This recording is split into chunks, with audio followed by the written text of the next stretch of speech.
Hello, my internet friends. I am back in the Earth Dome. I was out for a little workcation and then hosting the all holy, unofficial conference, non-conference, Austin Estuary weekend here in Austin, Texas, which was just lovely. And I hope to maybe just debrief a tiny bit on that in a minute.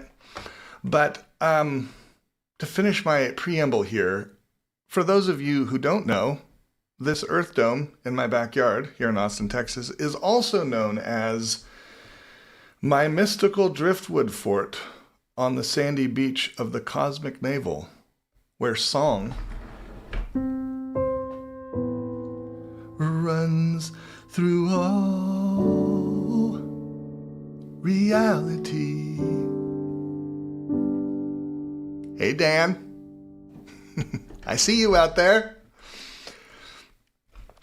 This space is a playful Theotokian riparian zone that seeks to integrate traditional values, modern values, progressive postmodern values.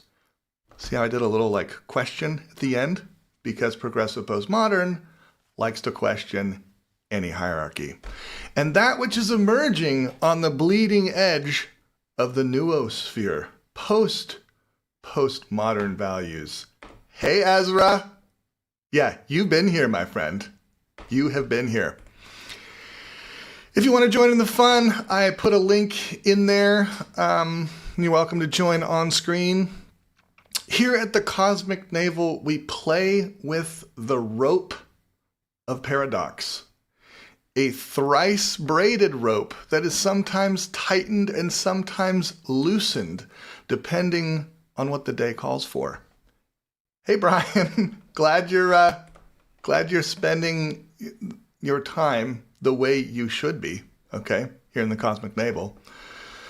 Okay, back to my preamble.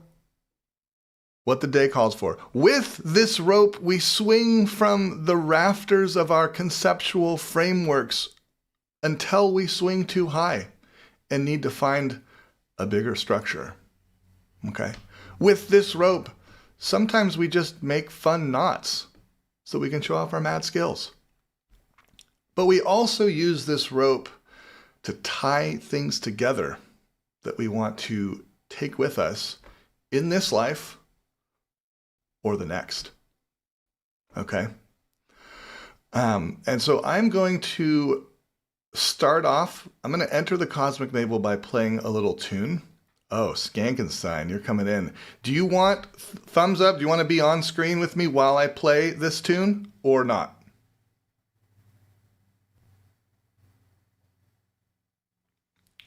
Not, okay. All right, that's fine. We'll bring you on in just a sec. Oh, pick and choose. Gonna make myself some Japanese iced coffee while listening. Glad to see you out there, my friend. Okay, I am going to I'm gonna play one of my favorite songs by Tom Waits called "Take It With Me." Okay, we were just talking about what we're gonna take with us in this life or the next, using this thrice braided paradox rope. Okay, so I'm gonna just I'm gonna add my fingers to the stage here. Look at that. There's my fingers. I'm going to bring up my lyrics because you want to know what? I kind of know this song by heart, and then sometimes when I'm under pressure, I crack. Okay, so I just have it there as a little helpmate. Okay, can you hear my piano, Skank?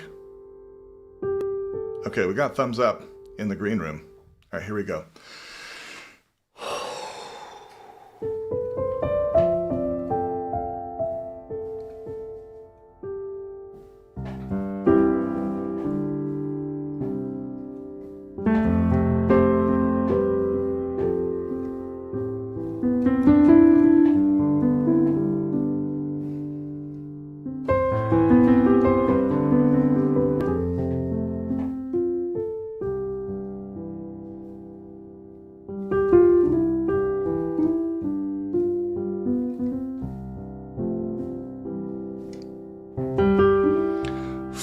phone's off the hook. No one knows where we are. It's a long time since I've drank champagne. The ocean is blue as your eyes. I'm gonna take it with me when I go. Old, long since gone. Now way back when we lived in Coney Island. Ain't no good thing ever dies. I'm gonna take it with me when I go. Far, far away, a train whistle blows. Wherever you're going, wherever you've been, waving goodbye at the end of the day. You're up and you're over, and you're far away. Always for you. And forever yours. It felt like just the olden days. And we fell asleep on Beulah's porch. I'm gonna take it with me when I go. All broken down by the side of the road. I was never more alive or alone. And I've worn the faces off all the cards. I'm gonna take it with me when I go. The children are playing at the end of the day. The strangers are singing on. It's got to be more than flesh and bone. All that you've loved is all you own. In a land there's a town. And in that town there's a house, and in that house there's a woman, and in that woman there's a heart I love. I'm gonna take it with me when I go. I'm gonna take it with me. Take it with me. Take it with me when I go.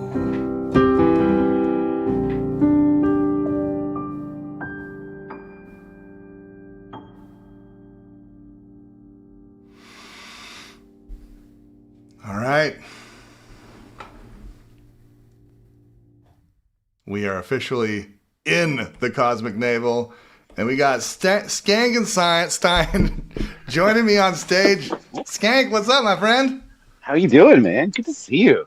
Oh, so good. Yes.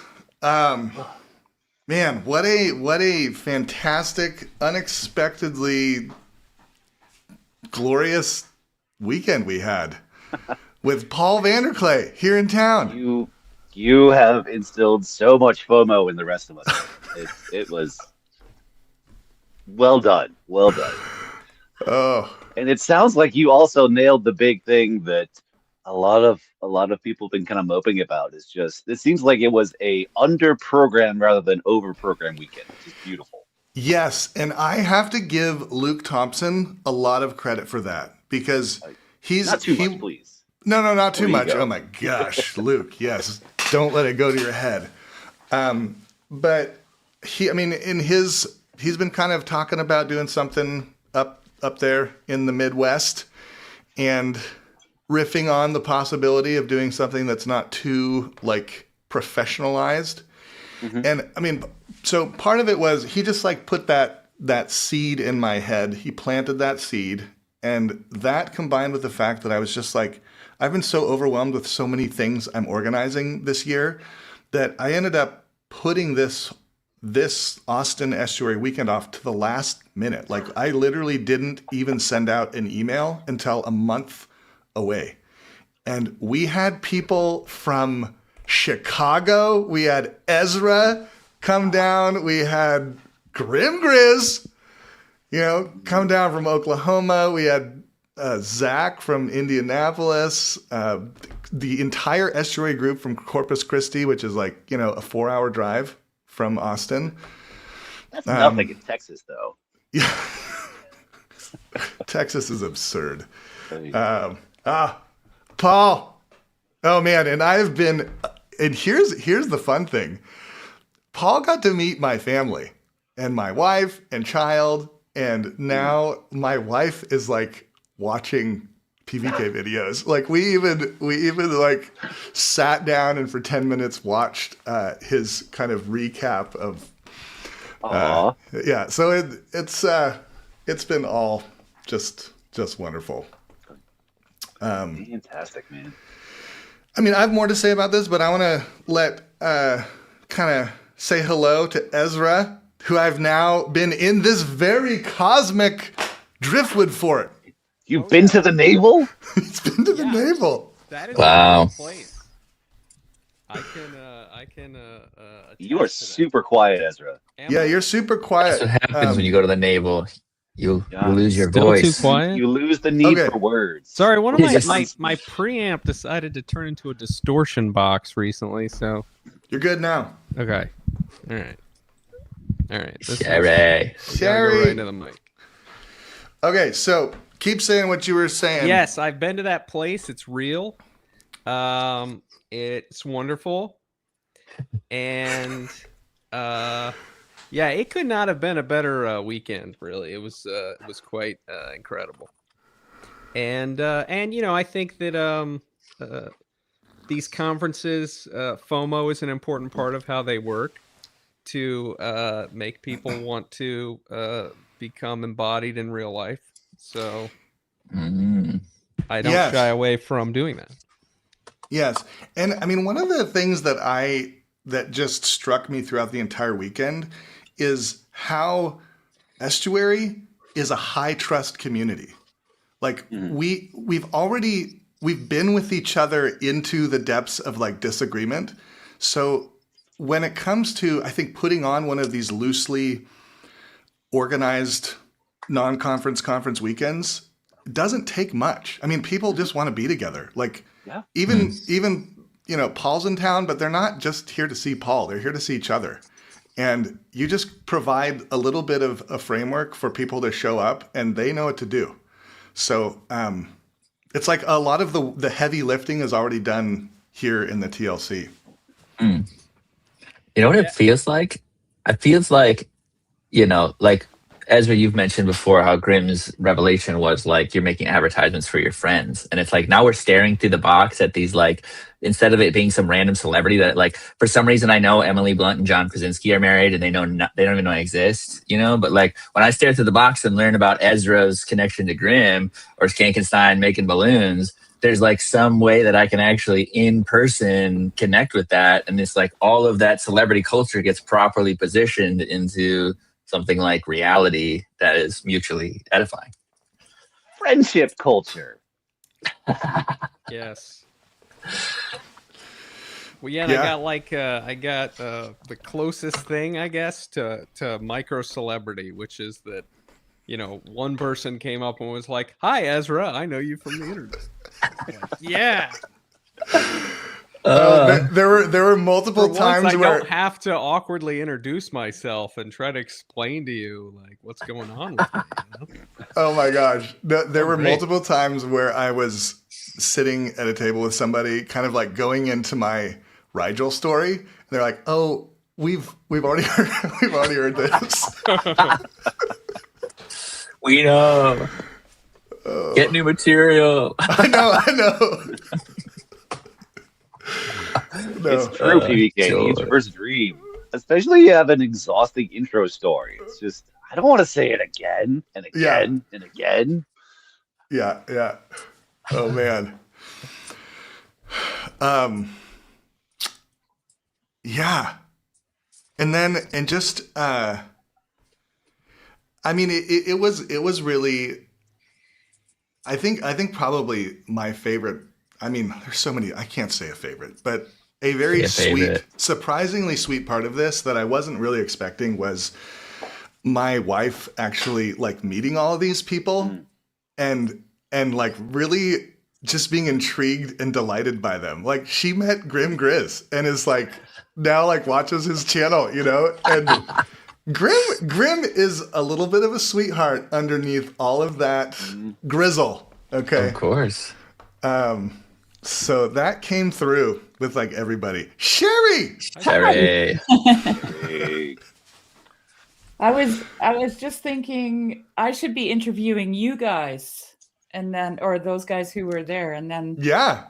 I can maybe pull some things out. What were you there, Matt? I was not, but the reason I wasn't there was kind of like a travel impossibility because I was traveling the weekend before to help get Matthew Parlato married. So we had our own little kind of mini meetup. Yeah. Nick Freeland was there. McMo was there. I met Jacob for the first time. Federici. It was a great weekend. Yeah. Awesome. And Parlato was so busy with all of his stuff that all I could do was hang out with my TLC friends for 4 days, waiting for him to get all his ducks in a row. Well, I was there hovering over the waters of chaos. Yes. The dome. Hard to find those in Texas. Yeah. No, and the other thing I wanted to say about your surprising side effect of your wife encountering the TLC in a real life way, I think that's fantastic. Yeah. And I mean, the thing is like this is actually the type of community she found me in. It was this beer night that of just like total nerds. You know, Rigel, like we've we heard this literally story already. Yeah, everyone's already heard this story. It's on my rando. But I got to be honest, I haven't actually watched all of your rando. You quickly got bumped by Foxman's rando, so dang! It's really good rando, Matt. I haven't enjoyed a rando like that for a long time. It was a stacked weekend. Oh. But I mean, my wife, I describe her as an artist with the mind of an attorney and the heart of gold. Like she's really sharp and she went to like debate club, you know, so she knows how to roll in these circles. And I think would add a lot to the TLC, but I can't force this stuff on anybody in my family because I know what happens when I try that, and it always backfires. Yeah. Yeah. No, the only person from my family that I've been able to drag into the TLC is my sister. Everybody else just like, nice, Mom, or whatever. Well, yeah, your sister she's right. She's right in there. She's right in there with us. Yeah, she is. Yeah. Oh man. So Ezra, how far did you travel? I'm going to do the interview. No, I'm just kidding. Yeah, please. I'm here for that. I flew from Chicago, so. Oh yeah, right, Midwest. There was but somebody was there from England, right? Rigel, he just happened to be in town. Oh yeah. So I believe that's Theo, who is friends with P.F. Jung, who I met through Seabax's rando. And we connect. P.F. Jung, another Paul, lives in Austin, and so he's like a stalwart at the Austin estuary now, and so he brings his buddies. And Theo he's like a documentarian, just kind of passing through, you know. But yeah, except for him, I'm thinking I might have been the furthest traveling. One, but it worked out perfectly because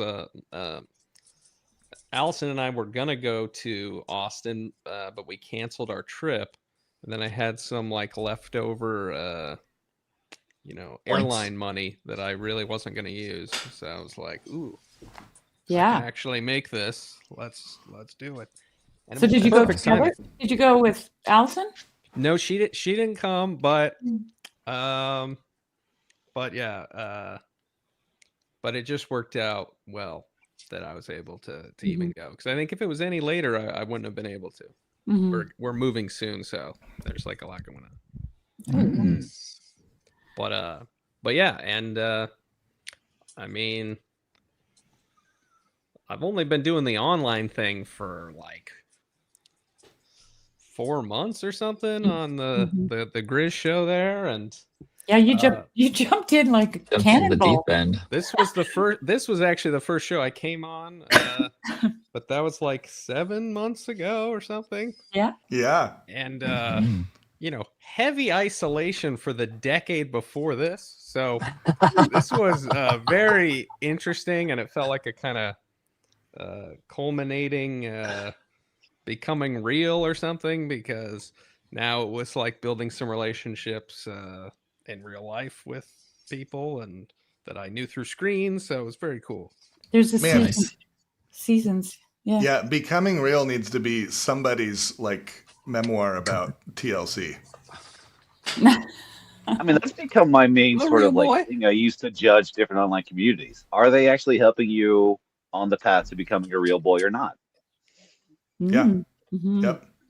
Well, yeah, and like me and Grizz were sharing an Airbnb, and we hung out a ton, and I did not expect to spend as much time with Paul as ended up happening, but Paul got his share of the Grizz and Ezra experience.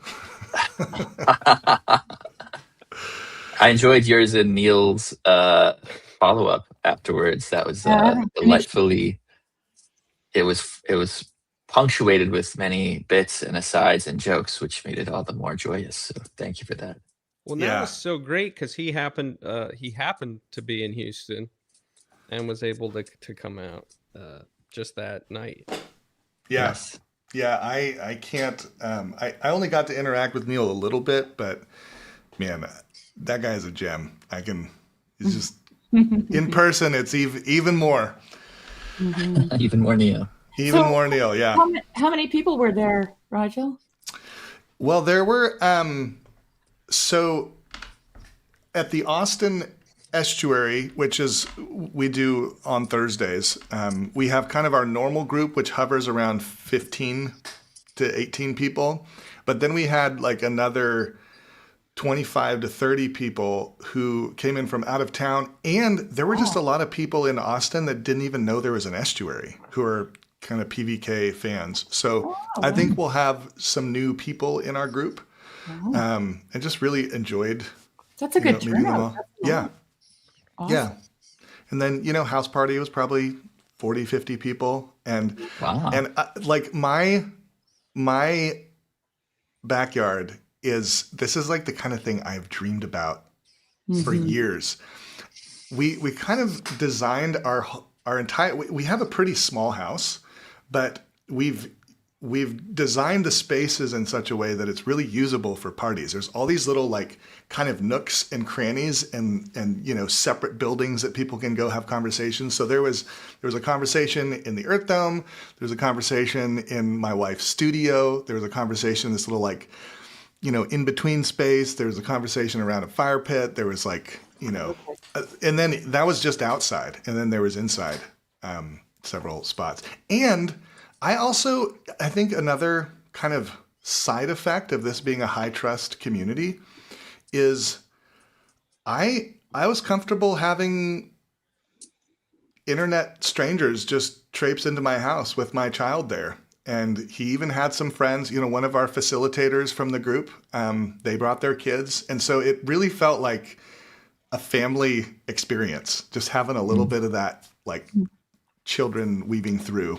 With Nerf guns and little Beautiful. squeals. Oh yeah, that was so cool. Like they were like playing Star Wars, and I just remember there was a kid with like a foam noodle, and he just said, "I'm a Sith," and I was like, "This is awesome, Yeah, wholesome."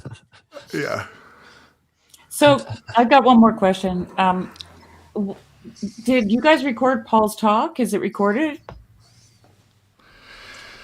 He said that there is a bootleg recording from someone. I didn't record it, and like recording talks just isn't really in the ethos of our church. No.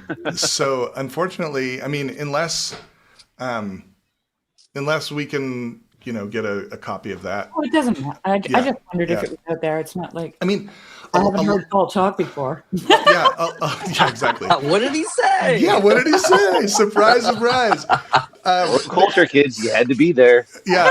I mean, most of his talk, he kind of redid his talk Yeah. a few days later. But one of the like most interesting things that I took away from that was we had a family there, a woman who I think is a PVK follower.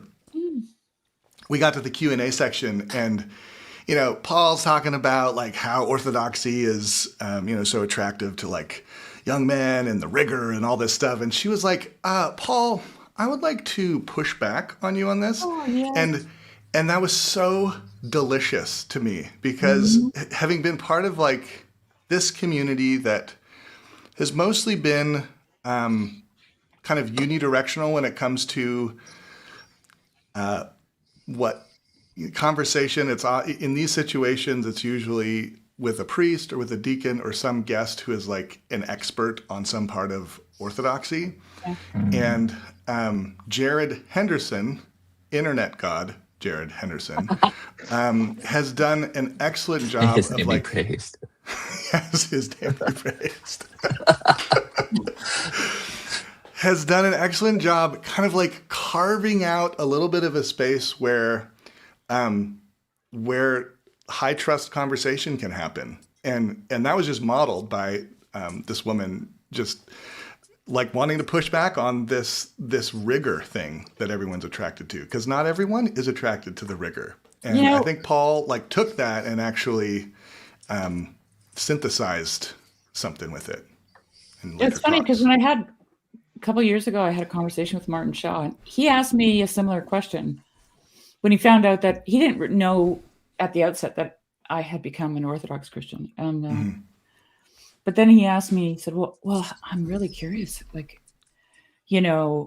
how do you feel about the Orthodox Church? I mean, when you look at it, it's just like a bunch of men with, black robes and beards. And I said, no. No. Yeah. I think that's not how I see it. Like, actually, I didn't say it to him, but I thought of it afterwards. When I look into the Protestant churches, if I peek in the door, it looks like a man decorated it. If I look into an Orthodox church, it looks like a woman decorated it. It's true. And this I feel doesn't very home there as a woman, Yeah. Art on all the walls. This doesn't have to be an Orthodox promotional ad. But I think as Paul talks with more women who are Orthodox, he'll get a little bit different of a picture. I mean, the irony is, I just see the church very much as like a mother, kind of a gentle mother. I was just mentioning it because from the outside, it looks like it's a very male-dominated space. Yeah. I gotta run. See you guys. Thank you. All right. See you, Sam. But the reality is that women are hidden, like they're literally in their homes. They're not on the internet. They're looking after kids, or you know what I mean? So there's not as many visible women, but there are a lot of women who came into the Orthodox Church, around the time that all the men were coming in, right? They're just not. They're not obvious, I guess is the word I'm looking for. So I'm glad What you're saying is they need to be more louder and more obnoxious online about orthodoxy. Then they'll solve the imbalance. This is very good. no, that's not what I'm saying. Not at all. Joseph. All right. Oh man, come on, bring it. I just had to jump in here. I'm in the middle. We moved. I moved. Is that your So Mormon underwear? Sorry. Is that your Mormon underwear you're wearing? Are you scantily clad, sir? I am. I'm showing my muscles. Very, very out of character. Very scandalous for somebody who might become a deacon here. No, but part of my mess. I feel like I'm Jordan Peterson when he had his horrible room on full display. So this is it. I got the little fox symbol there for Matt on the old laptop. But anyways, okay. Sorry to just jump in while Sherry was going off. She was having a go off moment, which I love to see. But no, okay. I just wanted to say I'm really bummed I missed out on all the fun things in Austin. I'm really surprised that Big Ride here with his Austin get together has basically caused an all-out war of PBK versus Jay Dyer and Associates. I have no idea how that happened, but I think Rigel's really been trying to subvert TLC into becoming full Orthodox. He's a hidden rigorist here. He has no room for dialogue or charity, so I just want to call Rigel out. I just want to appreciate and savor the word that you're using, subvert, because that's what I'm hearing from that whole other, orthodoxy scene. I mean, you are getting a lot of Putin money for this stream, right? I am going to get a lot of Putin money. Yes. Good. And Big Hollow Earth is also watching this. He's in the Rock Dome here. No, okay, but I just totally wanted to say real quick. All right, I think PVK, right? He sees, this divide of folks that are coming to Orthodoxy because, like what Sherry was sharing, but there's one element where you have these guys who were really kind of nihilistic or wandering or very ideologically engaged in kind of culture war stuff. And they're looking for this structured, robust intellectual tradition that they could just throw at people and kind of outsource their cognition on all that. But then there's also people who were never kind of, or maybe they were, but they're people that of faith that just were seeking a very dignified, embodied communal practice that I think there's much beauty to be found in Orthodoxy in that regard. And, Paul was saying, right, if you were to write a fundamentalist manifesto for Orthodoxy, and he was going on all this rigorous stuff. And I was just listening to that, and I'm like, I don't know a single person at Coffee Hour who thinks like this. This is a foreign misconception. And here we have Lance coming in to back me up. He's got the Lance. You mentioned Welcome. Orthodoxy, and here he is. So, Joseph, I just have to ask you this. You talk about rigor. Paul talks about it, but that's looking at it as a male-dominated space, I think. I don't think women join the Orthodox Church. And I mean, my husband's not Orthodox. I'm Orthodox. He's not. So He's going to hell. He's going. Definitely. No, I'm kidding. That was the plant. No, I'm just kidding. Yeah. But I think for women, it's relational. Yes. There's an aspect to Orthodoxy because women are relational. Okay. So here's an example. I met a guy, actually, he used to be in the on the Bridges of Meaning years ago when I first joined. He was helpful to me in finding a priest because I kind of made this announcement, I'm going to become Orthodox. And then I was like, I don't know how, but we'll see. And then he DM'd me and he said he was in BC, but on the Lower Mainland. And he said, I can send you my priest's phone number or send him your email. I said, sure. And boom, I was like on the road, right? It was amazing. I met him, and he had been an inquirer for 10 or 12 years at the church where I ended up meeting him. I went there for a liturgy. And after I was Orthodox. And his wife was Protestant, evangelical, and she didn't want to become Orthodox. Okay. So they went through a very tragic pregnancy, lost the baby died. I mean, they had the baby died. It's a long story. And when I got there to that liturgy, which was a few years later, she was there, and I knew that she was not interested. And this was the reason he was an inquirer for so many years. Okay. And I got there, and she's in the church basement at the coffee hour, just doing dishes and serving food. And I'm like, what's going on? So I asked him, and then he told me the story. And what happened for her was they did is it called Panahida? Yeah.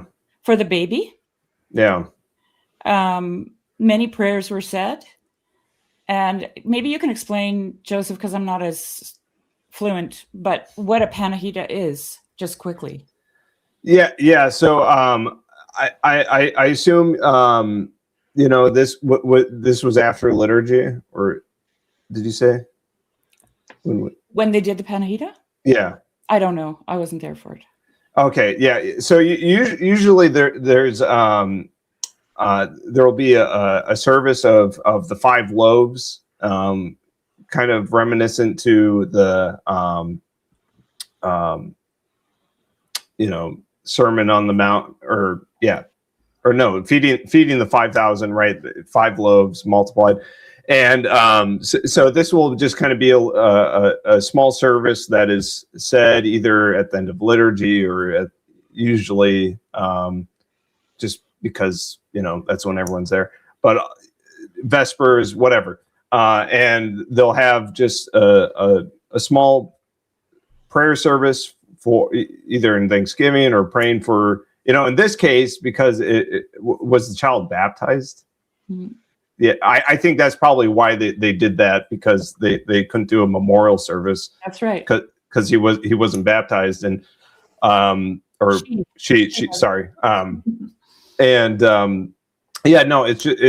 think that was just probably a pastoral call to say, hey, we can't do a memorial service, but we obviously don't look at this child as being in eternal torment, so we're going to do this. We're going to do the best we can with this prayer service. But and it's a beautiful service, though. Yeah, we did that for them, and then because her husband had been attending regularly for 12 years, like he was basically just never made the jump because he wanted his wife to come with. And ultimately, she told me what made her make the jump was that for the Orthodox Church, her daughter wasn't dead. Yeah, right. Okay. So her daughter was praying for them, and they could speak to her. And after every service on Sunday, because I said, let's go for lunch. And they said, we can't. We're going to Sophia's grave. And Sherry, we go there and we read her George MacDonald's fairy tales. Thanks to you, which That's just great. Made me bawl. There's a lot of tears in this conversation. But see, this is why his wife joined. They were both catechumens when I was there, so they're probably now baptized. Are you sure she didn't join because she was convinced that the essence energy distinction was valid and Thomas Aquinas was a heretic or something? Because she wanted to be in relationship with her child. Right. And that's the thing, Sherry. That if you go to the top theologians, that's what they're going to say. Is look at Zazulus, being as communion. This is like what has derived, nobody who's big in the theological world is talking like online guys are talking, and that should tell you what you need to know. It's about communion. It's about self-emptying. I'll just end with this. But hi, Allison. The whole time I was watching the things, I was like, who is this? I want to know who that is.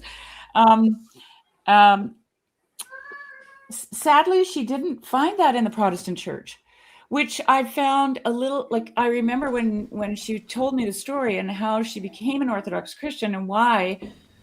And I was thinking to myself, yeah, but Protestants don't think that we're not in relationship to the dead, do they? Well, actually, yeah. I mean, it's not in their theology, but it is not really real as the way it is in the church. Well, I just don't think that there's a real established connection.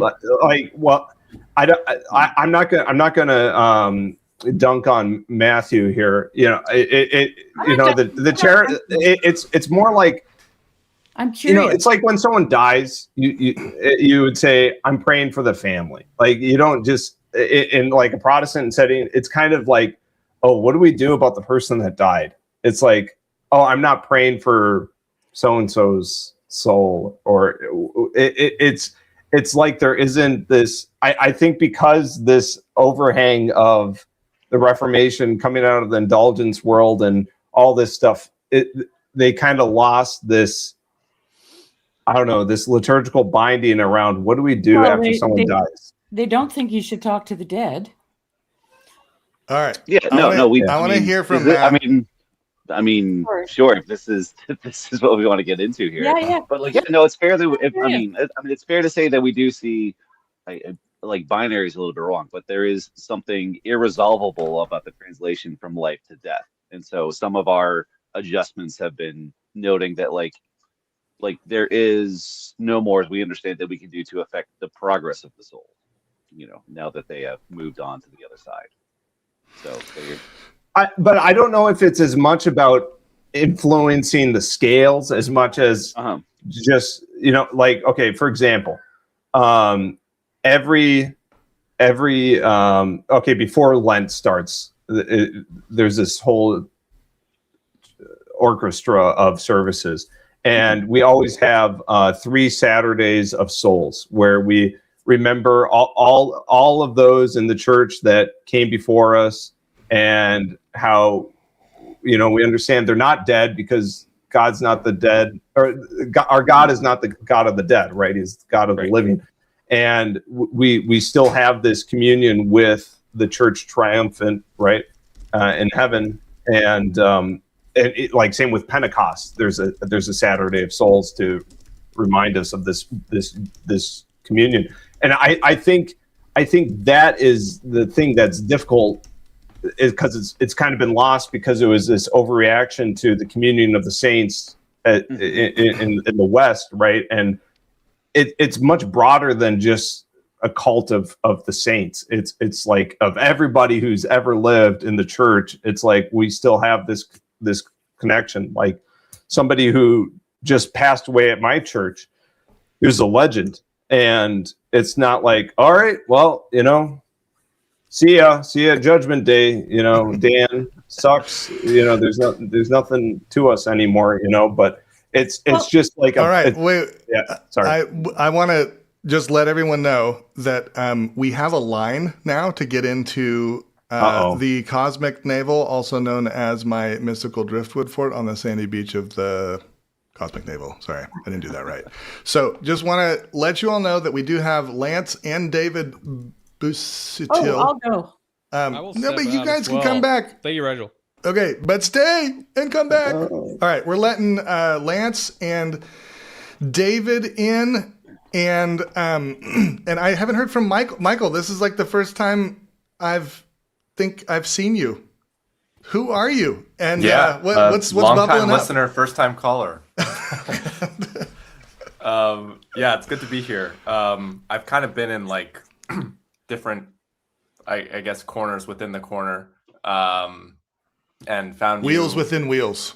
Wheels within wheels. And it was actually funny. I had a recorded conversation with someone who I know Ian has been on here. He had her on her podcast, his podcast, Auspicia, and she like quoted this quote from Freud about navels, and then literally that same day, I listened to your interview with PVK, and I had not heard of you before. And then you were talking about navels, and I was like, whoa. But yeah, I am, I don't know. I'm a graduate student in counseling, training to be a therapist, and also kind of on a spiritual religious journey in the last 4 or 5 years or so. Sounds like I jumped in at a pretty interesting moment in the conversation, so I don't really have anything to add right now, but just glad to be here. Well, glad you're here, and look forward to hearing more. I may just have to buy the upgrade to this damn StreamYard thing so I can have more people on. But I also need to call out my wife, Polly Thurston. This is her first. This is like a pre-breaking the fourth wall moment. Polly says, "Loved the relational framing, Sherry. The church extends into the eternal present, which includes past, present, and future." Dropping bombs, Polly. Dropping freaking bombs. Okay. Lance and then David. What's bubbling up for y'all? Well, I don't want to get you guys off of what the conversation you're having now. I had this long X post today on rigor. This whole thing comes up, and there's this confusion around rigor and orthodoxy, and I get what that is. So I don't want to take it back to the rigor thing. David, were you gonna come in and talk about the? Yeah, I wanted to talk on the topic you guys were talking about. If I can, all right. If I can jump on. Yeah, you jump in, David. You I'll jump hold in. mine. I don't want to take it. In a So different direction. I'm less than a week away from, or like week out from my wife's father's funeral. So a lot of these topics are things that were.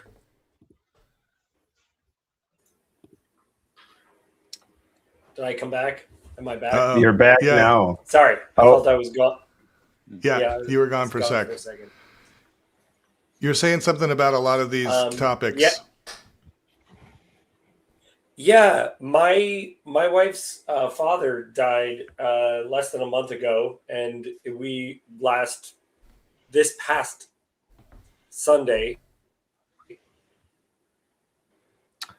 What is going on? We're losing you. Sorry, guys. Grim Grizz has got his agents blocking your signal. Yes. Yeah. Well, yeah. So I'm a week out from my father-in-law's funeral, and we're open to God working in some weird ways. If Brian wants to say hi, he's allowed. We kind of decided for ourselves, however that works. I think as Protestants, we're allowed to be open to possibilities. We just don't have a set way that it works. Like I don't know what I'm supposed to do exactly here, though I'm open to being able to send messages one way, though I would feel very uncomfortable with him sending messages back. I don't want that. It might be like super nice if he just like showed up and like waved. That'd be like really nice. But if he starts talking, I'd be like, I'm not gonna lie, Brian. I don't know if this is what I want. Yeah, how do I verify this is Brian Yeah. and not a nightmare? Well, it's not a demon, right? This is one of the problems is that the word for a god is also used of disembodied human spirits, right? When the necromancer in the Witch of Endor calls up the spirit of Samuel, she says, "I see a god coming up," right? So the not making, I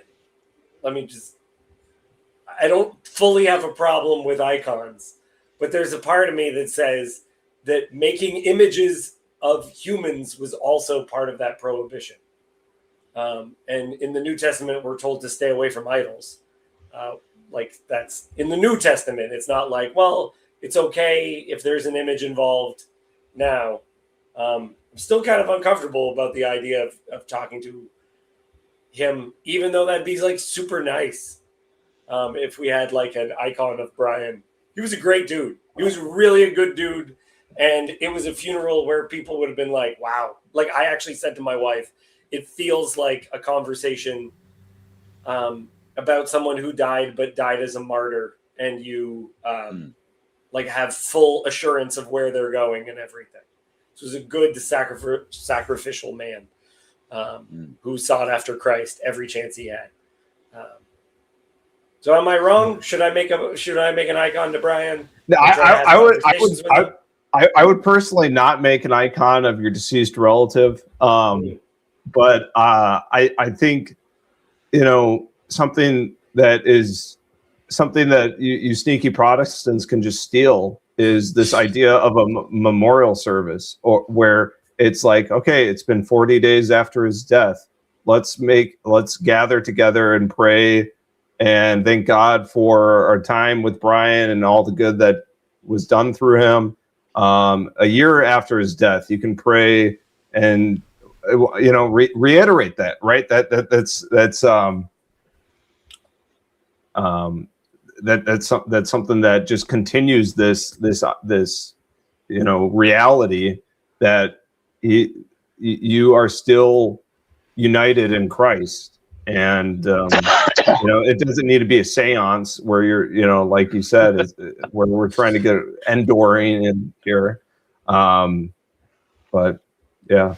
Yeah, I mean, we have think Protestants though, so we need it to be written down. So okay, I'll fax you. I'll fax you. Ouija boards or nothing, I'm afraid. Well, I think that's one of the advantages of having it written down is it helps it not turn into a seance, but it's a way it's like an in between doing nothing and. This gives it boundaries. Yeah, just like a little bit, Yeah. See, this is part of the thing, though, is that I feel like it could cross lines, like that it's allowed to cross lines occasionally, like, and that's okay. I'm okay with a line being crossed every now and then if God's the one kind of crossing the line and just going, I have no idea what to do with that. So I kind of actually would prefer it being not written down. And like, this is one of the issues that I've always had with some liturgical things is that I like liturgy, but I want a little bit of what the hell was that? I like maybe a little bit more than the liturgical makes room for. Yeah, but you get that in your personal life.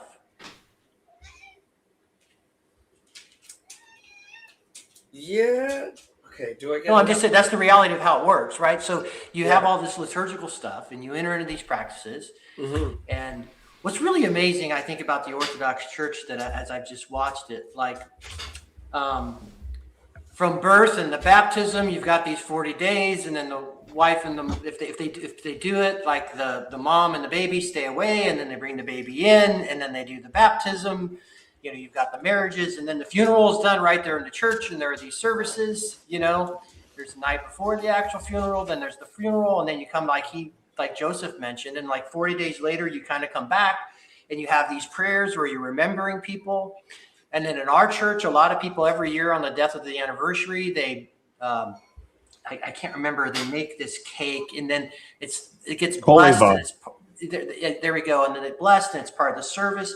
And you're continuing to remember all your loved ones. It's like, so one of the things that's weird, my wife passed away, right? And so what happens is that everyone converges on you in the crux of the moment, right? And wonderful people, and then they disappear. Yep. And then it's like you're kind of left out on your own. Luckily, I had some good friends who got that, like, hey, man, I'm going to check on you like 30, 40. Like, this is like a process. Right. And so one of the things that just sitting back and watching how again, you bring the casket right into the service, it becomes part of the services. You do the night before, which is kind of like what you would have done in a funeral home, like in my Protestant world.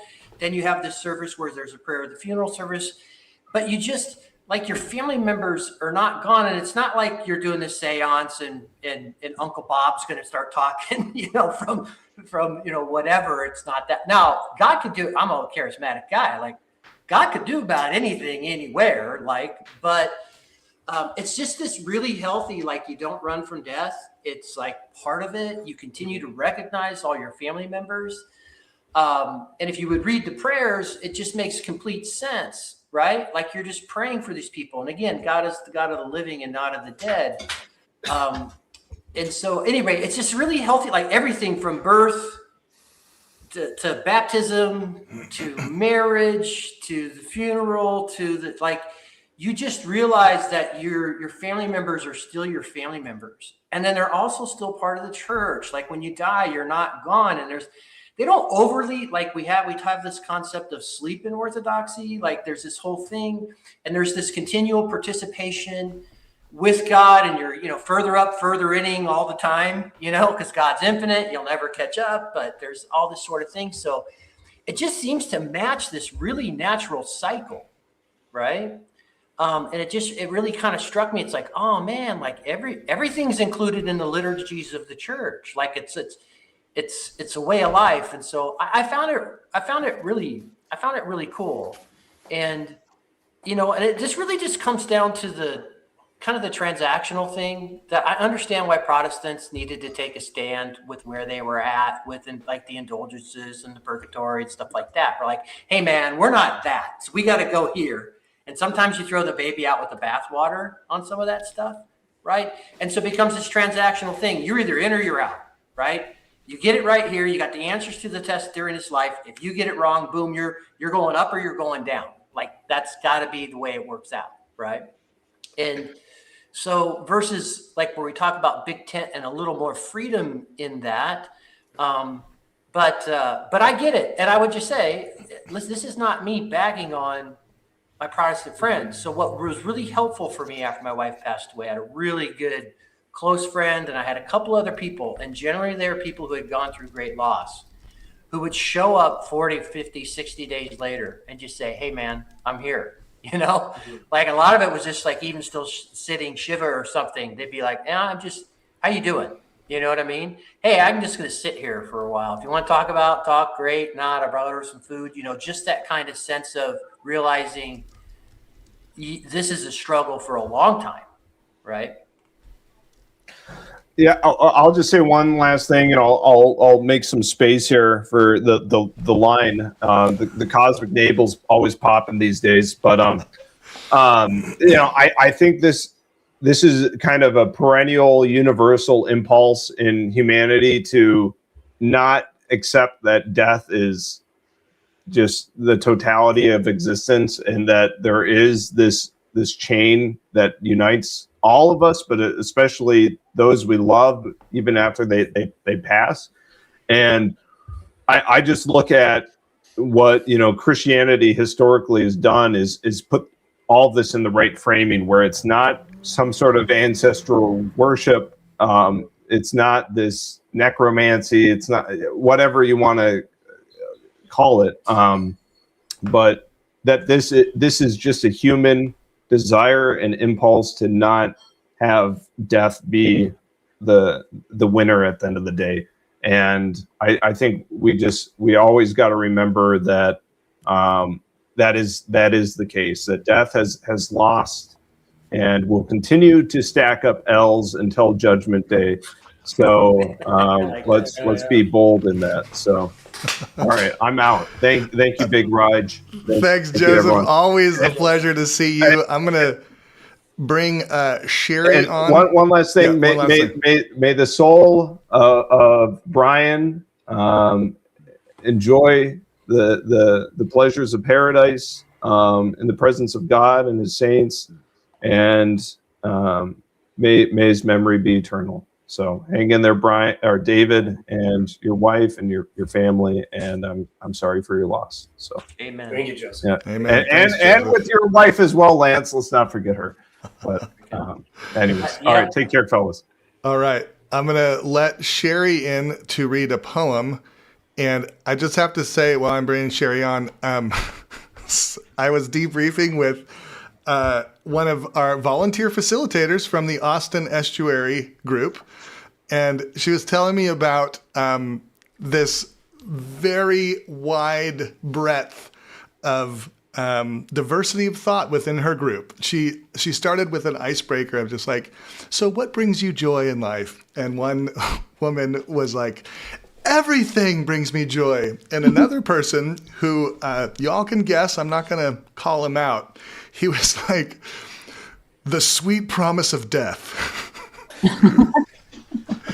And I'm not going to name names yet, but if you're out there. I don't Okay. want to take up too much space. So And then Sam's also in the green room, Yeah. so, you know. This is just short, and since this is a creative space, I'm keeping it like that. Thank you for bringing, yes, very important, Sherry. Okay, so it's my woodshed is an icon. I wrote this, oh gosh, when did I write this? 2020. This is when I was wrapping my head around things, and I wasn't Orthodox yet. When I look from writing this text at my window, I see it. It is built with my husband's hands and filled with the sweat of his brow. It is full of wood that keeps my house warm and my water hot. So when I look at my woodshed, I see the wood, the rings in the logs, the years that have passed me by without my knowledge, the years that came before. I see the love and provision my husband has afforded me, his ability to provide even with a bad hip and a bad heart.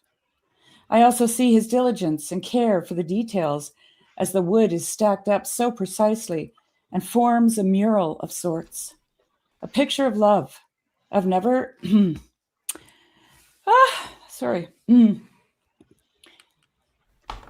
of never giving up. Just want to get this out. It's like 2 sentences here. A picture of love, of never giving up in the face of pain and suffering, and of perseverance. I see an icon that leads me to love my life and my husband more. I see your poem and I raise you a poem. This is a poem. Sherry. I wrote a couple. I'll go out, but I'll be listening, David. Okay. This is a poem I wrote a couple years ago called The Peach Tree. My father cut down our tree, sliced the stump like he was parting a peach, dug deep in the dirt to make sure it was as dead as death. It had become too sick to bear anything, and the years had not been kind to either branch or leaf. Believe me, I speak only of a tree. The time for rotting had passed for those lifeless roots, but a shoot shot up like a hand from the grave, and though obviously from the corpse of the old tree, a sapling sprang in its place and grows in our backyard to this day. God, that was awesome. A shoot sprang up like a hand from the grave. Oh, so good. Oh, David, I love that was awesome. It was a peach tree. Yeah. Anyway. Yeah. Well, I also have a poem while we're Yes. There we while we're at go. it Poem that I feel time. like is, Poem time. somewhat related. Okay, it's called A Bounty for a Barren Land, and it's based on this operation in World War II called Operation Mana, where I believe it was in Amsterdam, and in 1945, near the end of the war, a bunch of Allied planes started dropping parcels of food for all of these, villagers who were on the verge of starvation. So it starts with a quote from Matthew.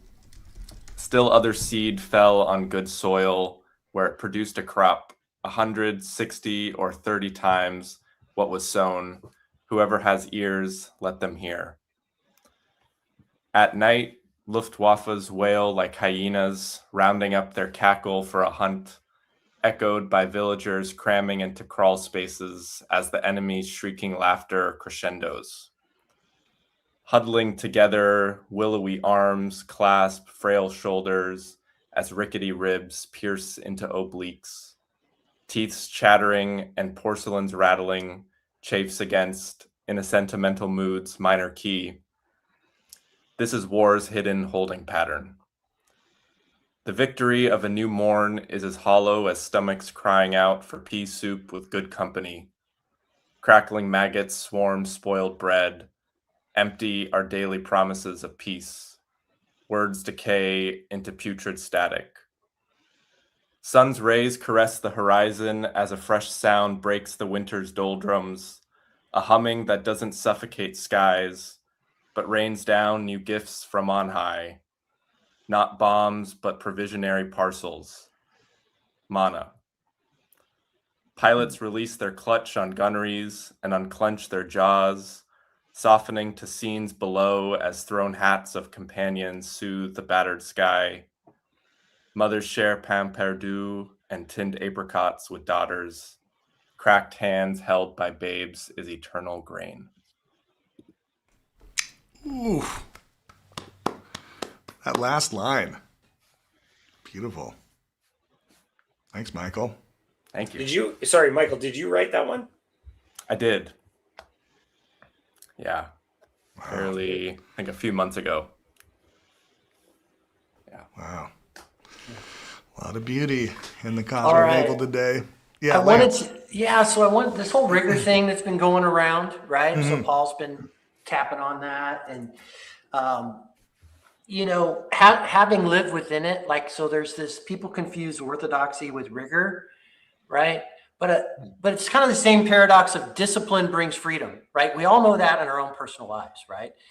And the other thing that it really maps on to for me is 12-step program, right? There's this sense of, you know, so in orthodoxy, yes, they have all these practices, prayer, fasting, giving alms, confession, attending the services, all this other sort of, like, oh my gosh. But all that stuff's meant for your healing and your betterment, right? And like, you don't get kicked out. You don't get kicked out if you're not doing Jesus prayer enough, or you're not keeping a prayer roll and you're sporadic in your services. Like, that's not what it is. Like, it's the ultimate free will. Like, it's maximal free will. It's like, hey, this stuff is here for you to help you to heal and do these things, but you don't have to do them. And my experience has been with priests is they're very suggestive. I actually like someone to tell me to do stuff from time to time that gives me an out, but it's always suggestive only, kind of the same way that the steps of AA are very suggestive too, right? I found in my own personal life, when I follow these practices and disciplines, my spiritual condition is a kind of a term you use in 12-step recovery groups. It's like, it's better, right? Now, here's the problem I have, and I'm raising my hand. I've fallen away from my daily practices. I'm a guy who really struggles with keeping to do things that help me, right? But so like in AA, so one of the things I was just thinking about, I was riffing on, like, so it's easy to let up on the spiritual program of action and rest on our laurels. We are headed for trouble if we do, for alcohol is a subtle foe. We are not cured of alcoholism. What we really have is a daily reprieve contingent on the maintenance of our spiritual condition. And so, you know, when we have this, so what you have is this program for living that you get AA. By the way, like Father Turbo Qualls talks about 12-step and orthodoxy all the time. It's really good. But like, you can choose to not follow the program and the daily principles of the 12-step program. You're going to get what you give into that, right? Now, no one's kicked out of AA if they're not doing the things or whatever. We might say, how's that working out for you, right? But it's the same thing within orthodoxy. So there is a lot of freedom, and it's suggestive. You can choose to do as much or as little as you want, right? And it's really up. So it's very personal. It's very free will, those sorts of things. It's very suggestive. But the same thing happens. Like, if people want to come in AA and they don't want to do the steps and they don't want to do the things, and I'm not going to pray and I'm not going to seek a higher power, and I'm not going to do this inventory, and I'm not going to go make amends to people. Then you're free to do that all you want and suffer. And continue the suffer and continue the pain and continue kind of sticking where you're at. And some people, raise my hand, might be willing to sit in pain and suffering for a couple of years before they finally realize, I need to get off my behind and practice some of these principles in this rigor for my betterment. So I have seen, and so people will look outside, particularly new folks coming to the program. It's the same thing. They see all this rigor, right? And it's your choice to do what you want. It's the same thing that happens within the Orthodox Church, right? What I like about what happens with 12 steps, or what I like to simply like, hey, why don't you start doing a Jesus prayer 3 times a week? Yeah, just small, just start small, like start doing something, right?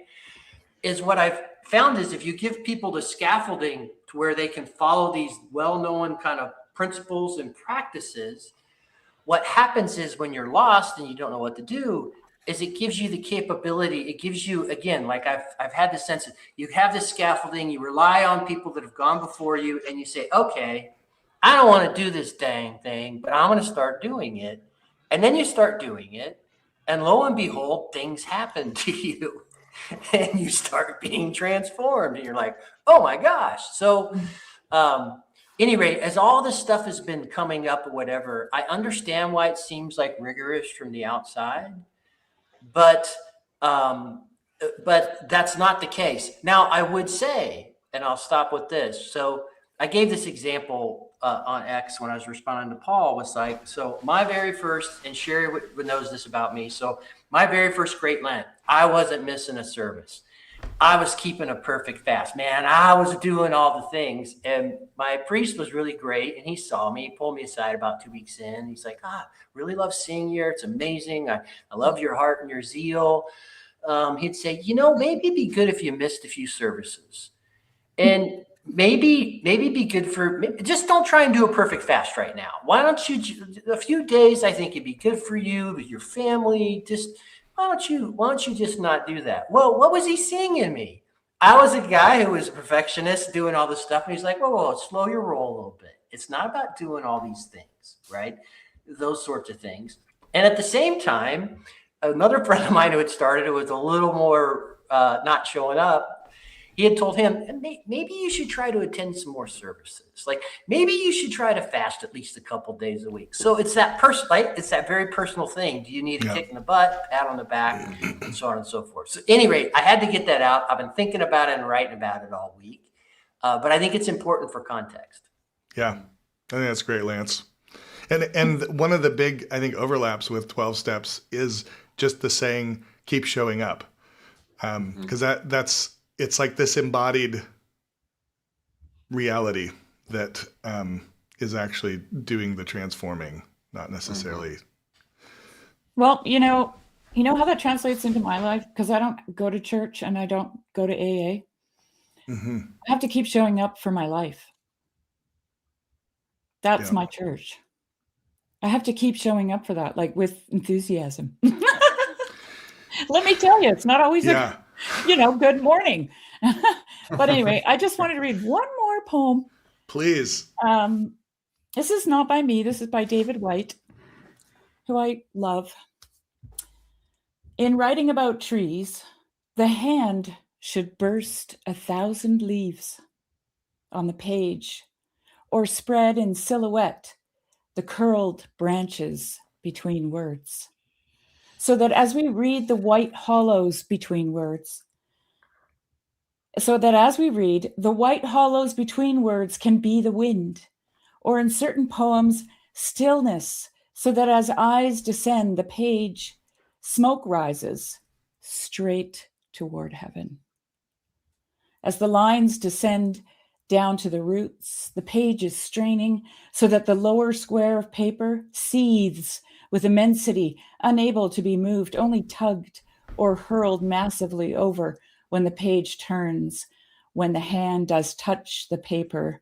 The feeling of age is immediate. The feel of wood grains the forehead or curves the back, like mountain ash, tenacious between stones.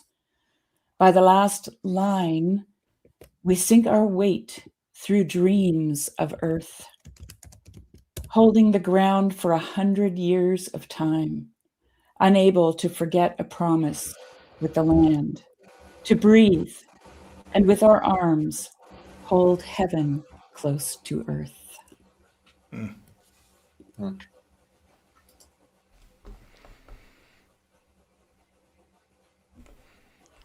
Sam, did you have something else you wanted to kind of bring in here? I'm happy to share one. I've got one that I could share for your fellow who said he liked death brought him joy. Nice. Wait, and before you do, I just want to say, Ryan, you're welcome to come on in here. I saw you in the green room, but we had a line out the door. Okay, but Out the door. There's room now, so come on in if you want. All right, Sam, go Come for it. on, let's do that. Come Sure. up to the house. This it's called Still. Still the night sits in silence till the light hits the sky fence. Morning moves in like a slow dance. Sunbeams and clouds in a romance. A new skyscape announces a new day with new possibilities and new pain. Perhaps in this day salvation will come from deep dissatisfaction, hellish humdrum, from severe sacrilegion, insane idiom, from whole soul enslavement to hideous masters, from pitiful lives piled high with disasters. Where goes the noble man? Can he be found? From whom does naught but purest good abound? Intelligence only hints at the fringe of virtue. Wisdom, though higher, still cannot save the world through. Love, the greatest, still finds a poor host in humans who, dying, snuff out the hope of love lasting generations. No, the greatest demonstration of mortal charity can make only the smallest dent of necessity. We languish then, as individuals and as collective, in anguish when our rituals offer no protective shield from the knife that cuts out our hearts. Our empty souls seek refuge in science and arts. Some purposeful pursuit will be worth our very best, we tell ourselves. All the while, the truth haunts the empty caverns that used to be our chests.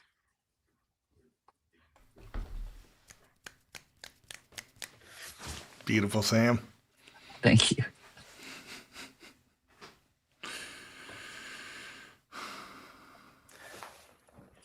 I just had a quick point. Yeah. To bring in response to Lance. I don't attend AA, but one of my closest friends is 5 years sober, and I've attended a few here and there. And one of the other things that I really love and appreciate about it, and I think connects to this idea of showing up for your life, because it's something that I see a lot in my own life, is like, you don't, like, and I've heard people talk about it, how like you don't say how many years you're sober. You're like, I am sober today. Like, I'm 1 day sober today. Like, tomorrow is not guaranteed that I'm going to, not pick up the bottle or whatever the vice may be. And I just love that. Like, I just love that, like, moment to moment, like present moment awareness, and how vital that is. And not getting caught up in your, like, resting on your laurels, as you were mentioning earlier. And I think that's just, for me, that's been such, like, so necessary for me in my life. Is like I was listening to Conan O'Brien gave a commencement speech recently, and he was like, hold your victories lightly. And I just, just that, like, humility piece. It's just, yeah, like, I can't remember who it was, but someone smart and wise said humility is the foundation of all other virtues. And I think that's just something that is, like, constantly cultivated in 12 step groups. And it just allows for blossoming and creation to take hold. Well, Jesus tried to get us focused on today. He's like, don't worry about yesterday or tomorrow. Yeah. You just, like, be where you're at today, right? And so give the practices, whatever those practices are in your life, that help you stay connected, not my will, but thy will be done, that kind of a thing, and keeps you in some sense of peace, and the ability to kind of, like, one of the things they say in 12 steps is you always start your day over. Like, if you've started off poorly, mainly in relationships with the other people, you can like, okay, wait a minute, let me rewind this. Like, and that's like really like staying kind of in the moment. And, you know, you talk about the pride or whatever, like one of the things, if y'all haven't done it, one of the great, I think it sits at the center of Orthodoxy. It's the great Paschal homily of St. John Chrysostom. That's read it's read in every Orthodox church at the Paschal Divine Liturgy. And basically it talks about, hey, if you've been fasting the whole time, come to your reward. If you came at the 3rd hour, the 6th hour, everyone's welcome. And what I also love about that is that, like, if you're a prideful person, like you're sitting there and like, I've done everything. I've come to all the services. I've fasted. I've given alms. This guy hasn't been here the whole time. Like, you can get puffed up with pride. So if you're listening to that, it's kind of like, hey, Mr. Prideful Rigger guy, why don't you just take a back seat, and all are welcome at the banquet. But then it also lights a fire, because if you are the person who just kind of showed up, it also is like, man, I just kind of showed up here. Thank God for God's grace, but maybe I should get my behind in gear and maybe start doing some stuff. So, I think all of that like speaks to kind of what you're talking about, but also it gets into this whole idea of rigor, but also keeping your eyes on your own paper, you know, because God is going to show grace to whom he's going to show grace to. And so that's none of your business. So anyway. Yeah. All right. I want to let Ryan jump in here for a minute before we have to bring this cosmic navel in for a landing. Ryan, oh my gosh, I got my whole family cracked up at your D&D character named after Rigel Winsong Thurston. I'm pretty sure my wife is going to need to start like a support group for my ego. He's doing well. He's doing well. What's bubbling up for you, Ryan? Well, I am glad you saw the D&D character. You were the inspiration behind him. He's a cool guy. But I have a poem. Good. That I wrote on my Sabbath while I was looking at a river. I was feeling overwhelmed with the stress of trying to rest well when I wasn't doing things, and so this popped in my head, and I penned it. What if I prayed? But I need to catch up on that podcast, and I should probably call my mother. Oh, and there's that text I need to send to a friend. There's that email that needs sent. Don't forget about the gym you were going to hit. How long has that been there? I need to clean up. What if I prayed? But I have a lot going on, and there's only so much time in the day. Oh, what should I do? There's so much going on, I don't have time. But what if I prayed? But Jesus knows I care, and if he was in my shoes, he would, well, I don't know what he would say. There's probably something in that holy book about it. What if I prayed? But you, when you pray, and when you are praying, oh yeah, that's right. It's not supposed to be an option. But what if I prayed? What if he doesn't speak to me? And what if he does?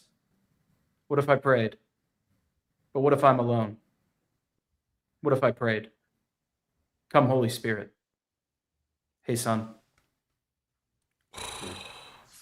Man, I love the way What If I Prayed kind of takes on new meanings. It's kind of like a snowball. Just keeps adding depth every time. What if I'm alone? What if I prayed? It's beautiful. Thank you. That's nice, Ryan. Thank you. Yeah, that's great. Well, we are kind of at the final moments. Is there anything from this last hour and a half that stuck out to you? A word, a thought, a feeling, something you want to savor, something you want to scream about? I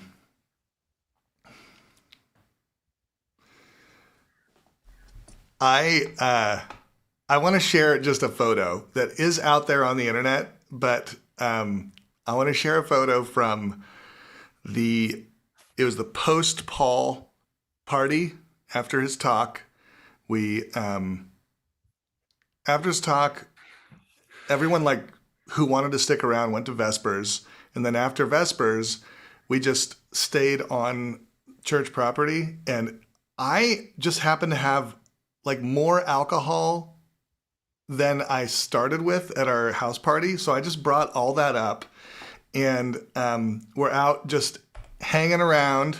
Here's my, I need to find my screen here. So we're hanging around here and just having a good old time, you know, in convo. And then out of nowhere, I hear this like, a covenantal rainbow. And this is I'm not a good Grim Grizz impersonator, but I hear this like, a covenantal rainbow. And there it is, out above the parking lot, and then it turned into a double rainbow. And I captured this lovely shot of Grim kind of just soaking it in. That's amazing. So Beautiful. The general. Yeah. It's hard to be more embodied than that. Hard to be, exactly. Yeah, I couldn't believe the poetry of the day when I saw the video of the double rainbow in the sky. Oh yeah, it's incredible. It was. Oh my gosh. Well, will you be doing another one at some point? I have two of my closest friends are moving to Austin before the year is done, and I'm planning to visit them at some point next year. Yeah. And it looked like so much fun. Well, you can always just come for an estuary. I don't think we're going to have one in 2027, but there's a chance we'll do something in 2028 that might even be more like conference-y, but maybe, I haven't gotten approval with my wife. Well, I see her commenting now. I know. We're like reeling her in. She's in the navel. You got her. Yeah. Wow.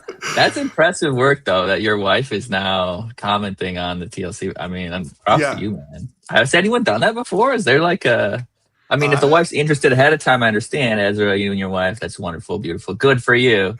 Yeah. But people like us who we got to like. Convert. Yeah, great nuanced discussion, y'all. Glad to finally make it to the navel. It is an honor for you to even be in the comments, Polly. Thank you.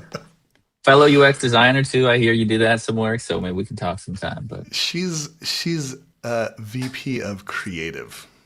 Oh shoot! I didn't even know that. Yeah. Oh my goodness. Yeah. No, that's awesome. The LinkedIn connection for you now, Sam. Oh yeah, LinkedIn. Yeah.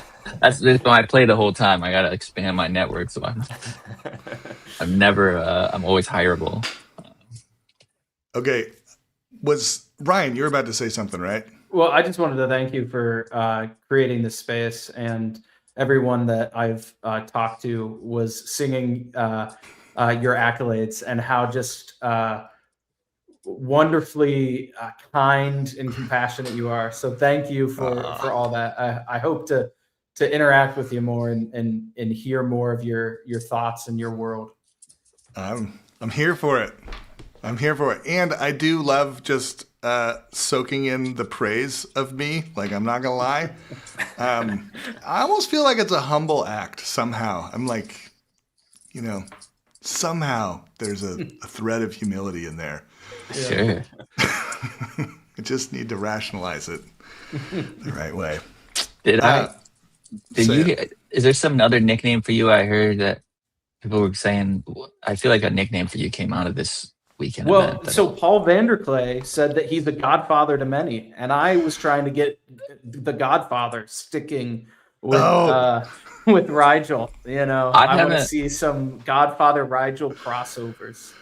I haven't found it better than someone said he's the vanilla gorilla. I can't even say it. Vanilla gorilla. Yeah, that was Dan. Yeah, I like that one still. Oh yeah. Oh, Sherry, this is great. Almsgiving.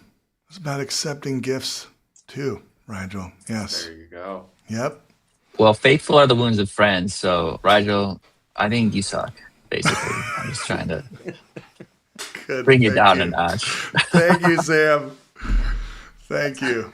Well, this has been a delight as usual. Wow, that hour and a half just blew by. Oh man, Ian's coming on. Ian, we're like about to sign Shot off. clock. Ian, do you have like a one quick little nugget beater. for us before we leave? Yes, I do. I have a recommendation and then a funny story from Rigel's Austin estuary situation. Okay, I can't turn that down. Okay, so the recommendation is a poem by Gerard Manley Hopkins, and the title is Dragonflies Catch Fire or something like that. The hook for me is Christ plays in 10,000 places, and so it comes up if you type that in too. Also, I just posted a short where I read it, but I read it very poorly because it's a very good poem, and I'm not good at reading poems. But anyway, it's excellent. Check it out. The story is maybe a month ago, I introduced my wife to one of the live streams that I've been on in the Cosmic Navel. And she thought that it was going to be more like what I do on my channel, where it's like an interview, or even like Luke Thompson is just kind of like thinky talky sort of stuff. And so it opened up with Rigel performing some form of jazz rendition of Americana pop rock, sort of something like that. And also with a musical interlude prior to that had something to do with the Cosmic Navel and the Driftwood Fort. And if you want to hop in, if you're floating along, you can float in or something like that. And she was like, what the hell is going on? Why are you hanging out with these people? This is so ridiculous. And then, so that's been like a joke for a long time now. Like, I'll be like, I was talking to somebody from the TLC. She's like, was it that weird guy with the Driftwood Palace? And so then I was showing her Grim Grizz because he told that story about going the second time to the restaurant and ordering the Flower Child, and I just thought that was like just peak Grim. It's so funny. It's hysterical. It's this girly drink, and he's like, of course I'm getting the Flower Child. Anyway, so I told her that story, and then I was like, well, you got to know like what he looks like, because that's like half the thing with Grizz is that he's got that appearance filter. Like people will filter him out as some crazy guy because of the way he looks. And so I showed her a picture, and I just played a bit of his stream from that day, and she was like, that dude is awesome. He rocks. So that sweetheart that is behind the exterior, she saw right through the exterior, and I was like, yes, he is certainly one of the greatest individuals God ever created. So I think she knows that too about you, Rigel, but we threw her off with the musical interlude. Hey, I mean, this could launch into a whole nother 2-hour riffing, but I think it's kind of like, it's a way to kind of get people a little bit off balance when they come in, so that, I mean, for me, it's actually like a way to protect this space from like trolls. Normies? So, yeah. Well, and not even normies, just people with like an agenda. Yeah.